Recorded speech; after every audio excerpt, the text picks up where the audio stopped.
Do I look nervous? Like, why can't I stop smiling? Hold on, let me get a hold of myself. Okay. I grew up in a very, like, unstable environment,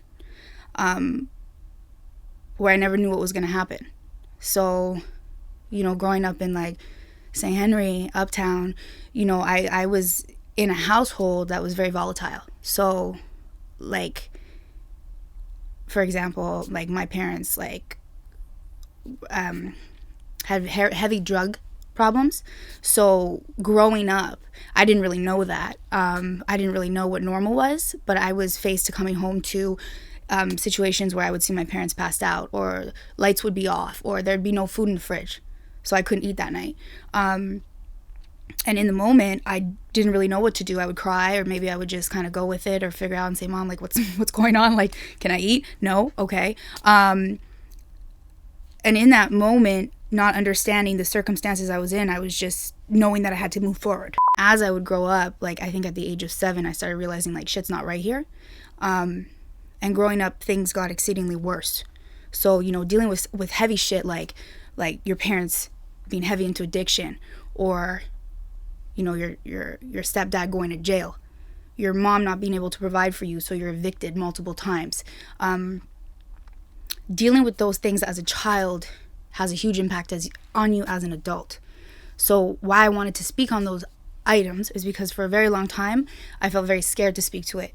And I always just knew, okay, you know, you don't want anyone to find out. You don't want anyone to know where you're from, because they're going to judge you, or they're going to think you can't make anything of yourself. And it led me to constantly be afraid of what people thought about me. And also afraid that I wouldn't be able to amount to anything. You should never feel like you're going to succumb to your circumstances. Everybody comes from somewhere, and it doesn't mean that where you're from is going to define who you are tomorrow. Sorry, it's a lot. So for me, as I was growing up, these were some things that I had to kind of deal with. And as I grew up, when I became older, I kind of just accepted it for what it was. And I just knew I had to keep pushing forward. No matter what, I couldn't feel bad for myself. I couldn't let people know. And I just had to set those goals for myself, because I knew I wanted out of my circumstances and I wanted to be a better person. So as I got older and started realizing, like, shit's tough. Like, shit is tough. Like, you can't compare yourself to that person over there, because that person's going on vacation with their family, or that person has their college paid for. And you actually have to figure out where you're going to steal from so you can eat tomorrow, and how you're going to jump the metro without getting caught from the police so you can go to school and graduate. And then to graduate and not have your parents at your graduation. So I dealt with all that. Embrace those ugly moments and allow yourself to be vulnerable. Allow yourself to fucking let shit hit the fan and be mad and be angry and be sad and go through it, because once you go through it, you can move on from it. And I think that that's really important for today, because we're so used to living up to an image, and, you know, ultimately the image means nothing. It's really how you feel inside. So you have to be able to kind of address all of those things and take them on head first. And that's really the only way that you'll be able to appreciate all those things that you've accomplished for yourself. I think that, yeah, there is a lot of fucking resentment, and, you know, like, having your mom do shit like fucking pawn, like, you know, it's Christmas, you get all these fucking gifts, you're so happy as a kid, and then they're all gone the next day because your mom needed a fix, so she needed to pawn them. Or, you know, not being able to pay for your school, or, you know, not being able to pay for your food, not being able to pay for electricity so you can wash your clothes to go to school, you know, stuff like that. Definitely kind of fucks with you when it comes to, oh, I love you, right? Like, fuck, what's love? Like, you have someone telling you they love you, who birthed you, but then is doing all of these actions that prove otherwise. So I think that that's interesting, because that has also, I think, impacted the way that I look at love. And though I love, I know I can love, I am love, we are love, I think that it always poses a question as to, does this person really love me? Do I really love them? Because it's really the action that shows love. I don't think she ever wanted to deal with what she had done to herself. So she kind of stayed at a plateau, and that was that. And that's what we lived in for 7 years. So I resented her for not taking care of herself. And then when she passed away, I resented her for that as well. Because I felt like, okay, wait, I got my mom back and now you're gone. And I was very kind of conflicted with that for many years. And then I kind of realized that, like, we're all people. And I think one of the toughest things about being children, because we all started there, is understanding that your parents were children as well. And when they grow up, they're just people. And people are imperfect. So even though they're your parents and you think, oh, that's my mom, she knows best. My mom fucking knows everything. Or my dad, right? Like, that's my hero. They are just people and they are imperfect. And accepting that is one of the hardest things to do. But accepting that is what made me forgive her.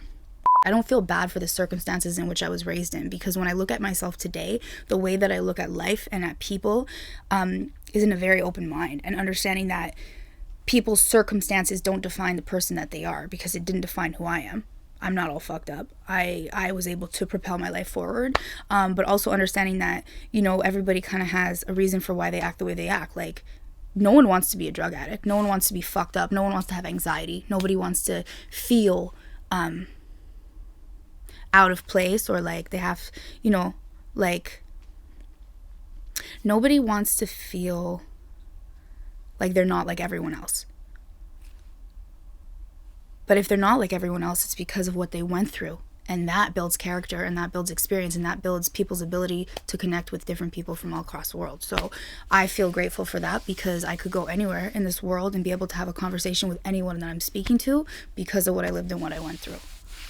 It's going to be highs, lows, all in between, because each one of us are individuals, though we share a life with someone. It's that other individual you share your life with who has to prove their love to you, because they need to be there with you through the good, the bad, and the ugly. They're only there for the good. What the fuck is the point of them taking up space? You know, it's like, so I think that in order to really gauge someone, do they want to be your friend because you give them status? Do they want to be your friend because you can go fucking party with them? You could go, you know, you can help propel them forward. Maybe they just like you for that moment. Do they want to be your man, your girl, because they like how you look? They like having sex with you, whatever it is. Like, you can't control that. You can't control someone's intention, but you can control how you respond to it. And the only way that you can do that is through observation, by time being spent. So, you know, I don't think that's limited to romantic relationships. I think that's just in general. It's time and observation. I don't know. Maybe he just wants to have sex with me. Who knows? But what I can say is, from this point on, the actions have been consistent. Now, my challenge is actually accepting it. Witnessing the fact that there's consistency there and not tying back to what I've been through, right? Because I never had stability when I grew up.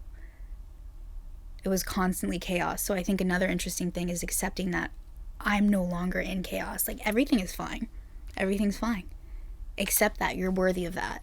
And I think that when people go through traumatic experiences, we often hold on to those emotions, and we sometimes let it skew our current reality, or what we're capable of, or what we're worthy of, because we're so fucking like attached to that emotion of that time in the past.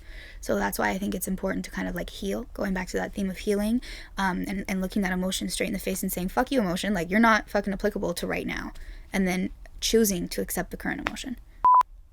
So, like, as a woman, let me tell you, and I'm sure this happens to males as well, but like, you know, there's a lot more than a vagina. Like, I actually have feelings. I have a story. Did you want to hear about it? I just talked about it for 20 minutes. But, like, you know, like, people are people. Like, people are more than their fucking bodily fluids. And I feel like, you know, actually, connections can be so much more developed if you just take the time to talk to someone and learn their mind versus what turns them on.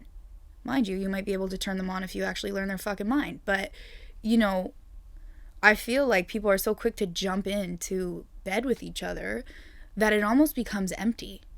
You know, I think what's really interesting is at this age, and I've had conversations with males as well, it's like it's no longer fulfilling. Like, those feelings are for a moment, when really you can be establishing long-term connections through other types of engagement. And I feel like, unfortunately, we live in such a society where everything is easy access. Like, you fucking go on Instagram and you can, it's just like, boom, like, you're on a feed of multiple people and you just get to fucking double click and pick which one. Let me slide into a DM and be like, hey, what are you doing? Like it's like it's like Tinder. It's all Tinder. It's just different names for different things. And I feel like, I mean, listen, if that's what you want to fucking do, then go do it. But I'm just saying, like, unfortunately, it's almost like people are disposable, one-time use. That's fucked up. That's fucked up. And I feel like men and women need to learn, and again, no judgment here, but people are a lot more worthy than that. And again, if you want to do that, you do that. But I feel like I don't know, get to know the person, then choose. Why share your energy and your body with every fucking Tom, Dick, and Harry, or Sally, whatever it is that you're into, you know? And it's like, your energy is so important, and you're sharing that with someone. Is it really worth it for fucking a night?